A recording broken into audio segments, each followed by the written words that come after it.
With that as the background, we are joined by the president and CEO of Spring Lake-based International Aid to talk about the ramifications of Hurricane Matthew and how you can help not only those in Haiti, but also around the Caribbean and in the Carolinas. Brian's on the other end of our line. Brian Anderson, good morning and welcome to 1450 WHTC.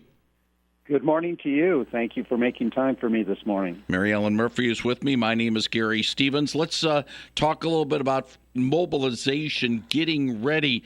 It looked as if we were getting ready on Friday for the big storm that eventually hit the U.S. Basically, what hit in the Caribbean gave the U.S. some warnings, but in the Caribbean, they didn't really have that much of a warning about the storm.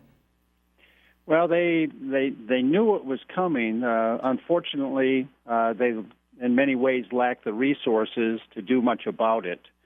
To the west of Port-au-Prince, especially in the city of Jeremy, 80% of their buildings were leveled.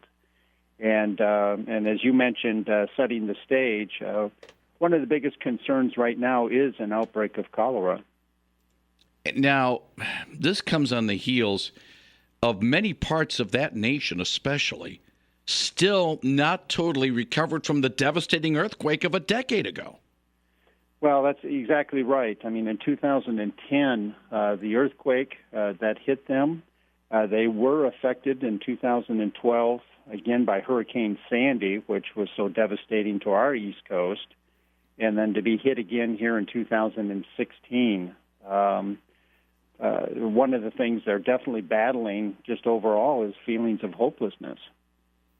So, Brian, tell me, what are some of the things that you do at International Aid? I drive by your building every morning.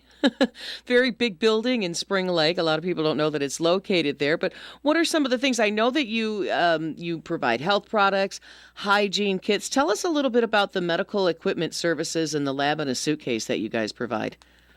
Well, we are primarily health-focused, and we do provide medicines and hygiene-type products. But the lab in a suitcase is one of our feature things that we do, which allows us to do lab testing in extremely remote areas. It is self-contained in a hard case suitcase, and then comes with a separate box of all the consumables needed to do lab testing. And we do have our lab at the north end of the building where we do refurbish medical equipment and send that around the world as well.